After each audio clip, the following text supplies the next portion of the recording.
Ladies and gentlemen, this is an urgent breaking news update.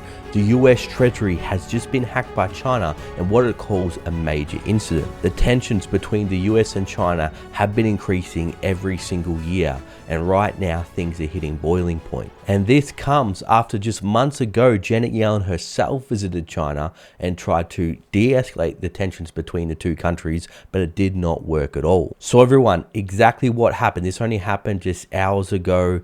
How did these hackers get into the US Treasury? What information did they take? How serious is this? Will this affect the US government's ability to borrow? The US government is about to hit a debt ceiling again in January, so things couldn't happen at a worse time. Well, everyone, that's exactly what we're going to cover in today's video, so let's not waste any time. Let's get straight into the news, the facts, and the data. Okay, first things first, before I get into the hacking article, I want to just show you that tensions have been rising for a while now. Now, Janet Yellen did visit China, and she urged there needs to be tough conversations. Because listen to this, US Treasury Secretary Janet Yellen told Chinese Premier Li Yang on Sunday that the ability to have difficult conversations has put two economic superpowers on more stable footing over the past year. Well, it doesn't sound like that now. As they began the meeting in Beijing, Mr. Li responded that the two countries needed to respect each other and should be partners on adversaries, adding that constructive progress had been made. Yep, that's what they all say. But what she has been talking about is the threat of China's excess production of electrical vehicles, solar panels, and other clean energy products to producers in the US and other countries, a focus of her second visit to China. And that's exactly right. We've seen the fields of these EVs just being dumped in China. We've seen fields of these electric bikes, electric scooters. Pretty much these companies just create pump and dump schemes where they'll create a company, put EV on it, build a bunch of cars, show how many cars they're building, and then just simply dump the cars. And so investors look at this, think, wow, look at how many cars they're creating.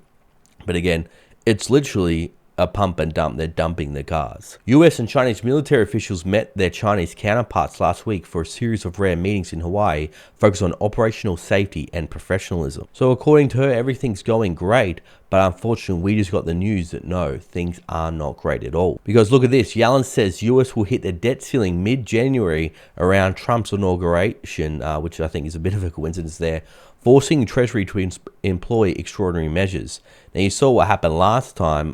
The US Treasury's funds drained pretty much to just their last 30 billion. And we all know this song and dance they do. They do these emergency things to scare the public, to get them to pass all these spending bills, and it always gets passed at the last minute. But okay, what are you here for? Let's get into this breaking news story of China hacking the US Treasury. So yes, that's right. Look at this, everyone. China hacked US Treasury in a major incident. The Chinese hackers remotely accessed several US Treasury Department workstations and unclassified documents after compromising a third-party software provider. This seems to be how these Chinese hackers keep on getting into the US government with these third-party software. The department did not provide details on how many workstations had been accessed or what sort of documents the hackers may have obtained, but it said in a letter to lawmakers revealing the breach that at this time there is no evidence indicating that the threat actor has continued access to Treasury information. Well, they're not really telling us what's really going on, and why did it take so long for them to tell us this happened on December 8th? What are they trying to cover up? And this is what a lot of business makers have talked about as well. They'll go to China, they'll go to an office there, they'll plug their computer in, they might bring a USB and they'll plug it in, and then all of a sudden these Chinese hackers have access to everything. It said that hack was being investigated as a major cybersecurity incident. Over the last 4 years, the Treasury has significantly bolstered its cybersecurity defense. We continue to work with both private and public sector partners to protect our financial system from threat actors. So this is exactly what I'm talking about here. I think the biggest threat right now for the financial system may not be a recession, but this is what Federal Reserve Jerome Powell himself has talked about, is a cybersecurity threat. What could happen if they could hack the New York Stock Exchange?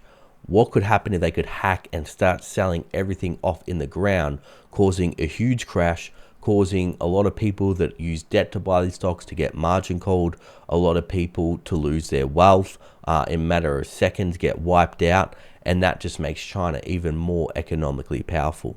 The revelation comes as US officials are continuing to grapple with the fallout of a massive cyber espionage campaign known as Salt Typhoon that gave officials in Beijing access to private text and phone conversations of an unknown number of Americans. Now, a top White House official said on Friday that the number of telecommunication companies affected by the hack has now risen to 9. Now, in response to the hack, the Commerce Department said this past month that it would ban the few remaining operations of China Telecom, one of the country's biggest communication firms, from the United States. And I don't think they should have any. I think they should ban TikTok as well, but it looked like Trump is starting to flip-flop on that stance. Because again, listen to this. The Treasury Department said it learned of the problem at the agency on December 8th when a third-party software provider, Beyond Trust, flagged that hackers had stolen a key used by the vendor that helped them override the server security and gain remote access to several employee workstations. This is very, very troubling, everyone. Now, the department said it was working with the FBI and cybersecurity and infrastructure agency to investigate the scope of the hack, and that the hack had been attributed to Chinese state-sponsored culprits, and it did not elaborate. So we could find some more details very, very soon, and who knows how this could escalate. So Chinese officials have long denied any government role in hacking and have set up dialogues in the United States to work together on cybersecurity.